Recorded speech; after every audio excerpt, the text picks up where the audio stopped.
पत्नी को कुछ हो गया, उसके बाद वही पति के साथ हुआ। यह है हमारा आज का विषय कि ऐसा कौन सा ग्रह इस तरह करवाता है। मैं जगमोहन महाजन आप सबका अपने YouTube चैनल पर स्वागत करता हूं, अभिनंदन करता हूं, आप सबको वेलकम कहता हूं। पत्नी को चोट लग गई, लेकिन वो चोट कुछ दिनों के बाद ठीक भी होगी और सेम वही बात कुछ दिनों के बाद पति के साथ होगी, लेकिन पति कुछ ज्यादा समय उस प्रॉब्लम को, उस चोट को झेलता रहा। आराम तो आ गया लेकिन समय ज्यादा लग गया। पत्नी को बुखार हुआ है, वो भी ठीक हो गई। देखिए, जब कोई समस्या है, परेशानी है, बीमारी है तो उसका हल भी है। अब बीमारी है तो डॉक्टरी इलाज है, वही और उसी तरह का रोग या लगभग सेम बातें पति के साथ, बुरी जो पत्नी झेलती है उसी तरह का पति के साथ होता है। तो मतलब ये है कि पत्नी जो है ना, वो शेल्टर है। पहले पत्नी झेलेगी, उसके बाद पति झेलेगा। इस तरह की पत्नी तो मैं कहता हूं भगवान सबको दे, जो आपके आगे दीवार बन के खड़ी है, अब तक कोई मुसीबत नहीं आने देगी। ये भी ग्रह हैं। किस्मत वाले हैं इस तरह के लोग कि जिनकी पत्नी उनको शेल्टर कर रही है, शेल्टर दे रही है।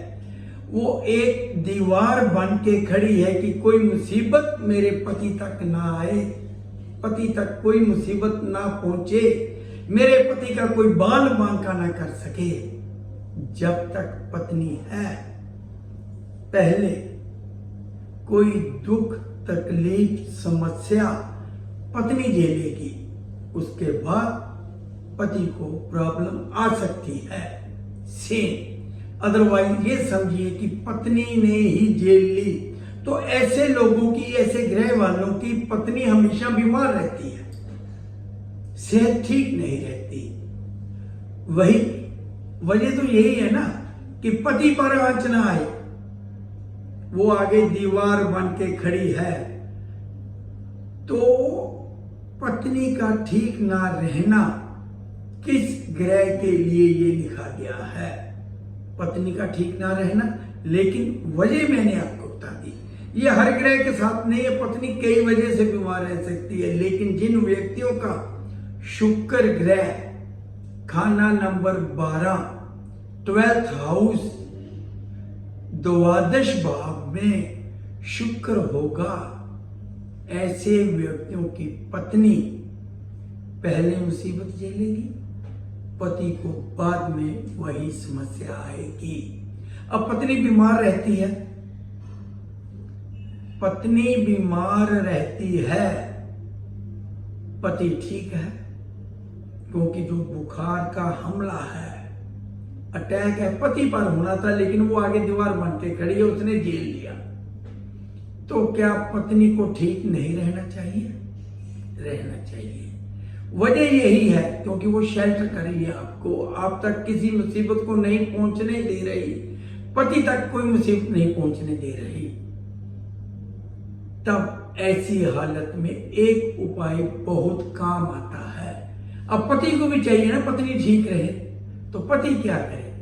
पति कभी कभार अगर कभी वो दान करता है किसी भी चीज का, भिखारी को फ्रूट देता है, भिखारी को पैसे देता है, राह चलते को रोटी देता है, घर में आए गए व्यक्ति जो भिखारी आते हैं, भिक्षावृत्ति वाले, उनको कुछ दे रहा है, तो उसके लिए वो यही कहे मन में, अपने मन में यही विचार करे कि जो मैं दान दे रहा हूं इसका लाभ पत्नी को मिल जाए।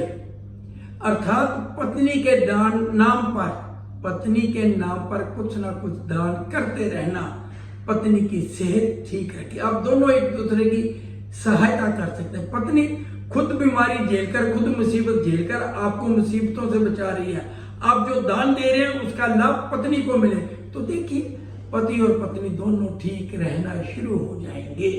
तो ये था लाल किताब का ज्ञान, लाल किताब की बातें, छोटी छोटी बातें आपको बहुत देखिए इन बातों का महत्व बहुत है।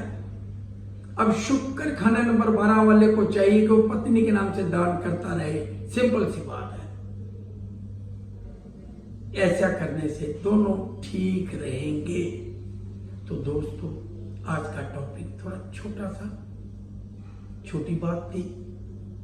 तो कल फिर कोई नई विषय, लेकिन एक काम आप करिए कि अभी इसी चैनल को, मेरे चैनल को सब्सक्राइब कर लें। मेरे साथ बने रहने के लिए मैं आप सबका धन्यवाद करता हूं।